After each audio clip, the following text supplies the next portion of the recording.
मैं हार्ट का मरीज़ हाँ। मेरी एंजियोग्राफी हुई मेरी डॉक्टर ने मेरे 3 वाल मेरे बंद ने।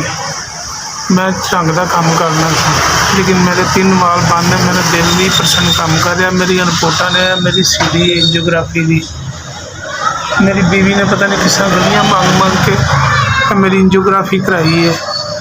लिहाजा मेरी हेल्प की जाए। मैंने बाईपास दसिया मेरे 3 वाल बंद ने। लिहाजा मेरी मदद की जाए 15 तरीक को। एंजियोग्राफी कराने वास्ते पता नहीं मैं कितों मिन्नतां तरले करके कितों मुसीबतां करके ते मैं ये एंजियोग्राफी कराई है। दिल का बाईपास दसिया है ते असीं बड़े माड़े बंदे आ। रंग का काम ही करदा ते हुण 10 कदम भी नहीं चल सकता। 3 वाल ये दिल के बंद ने। एड्डी वड्डी बीमारी नाल असीं किस तरह चल सकने हैं। ना कोई आसरा। मोदी रंग वाला बंदा वा मेरे को किहड़ी जमा पूंजी हो सकती।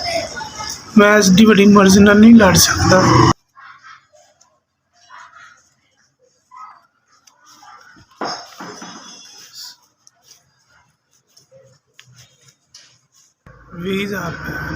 अस्सलामुअलैकुम SBS तुसीं मेरे 20,000 की मदद की है। साडी इस टाइम मुश्किल वक्त तुसीं मेरी जान पाती।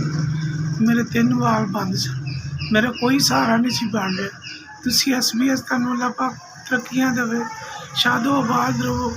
तुसीं मेरी जान पाती इस टाइम मेरी मदद करके अल्लाह पाक इसे तरह गरीबां की मदद करते रहो। तुहानूं किसी चीज़ की कमी ना देवे। इस इदारे नूं अल्लाह पाक होर कायम दायम करे। मेरी मदद की इस तरह हर गरीब की मदद करो। तुहानूं अल्लाह पाक आबाद रखे किसी चीज़ की कमी ना देवे। SBS असीं तुहाडे एहसानमंद हाँ। तुसीं साडी गरीबां दी 20,000 रुपया मदद की है। मेरे पिछे भी कोई नहीं। मेरी माँ बाप फौत हो गए ने। भरा मेरा हैगा कोई नहीं। ये भैन भरा ने वो गरीब आदमी ने वो भी कुछ नहीं कर सकते। असीं इस मुश्किल वक्त च जिन्ने को असीं मुश्किल वक्त च सां तुसीं SBS साडी मदद करके साडे ते आसान किया है। अल्लाह पाक तुहानूं आबाद रखे। अल्लाह पाक तुहाडे इदारे नूं तरक्कियां देवे। तुहानूं शादो आबाद रखे। तुहानूं इस तो भी बहुता देवे ते साडे वर्गे गरीबां मस्कीनां दा तुसीं सहारा बने रहो। साडियां दिल दीयां दुआवां अल्लाह तुहानूं लावे।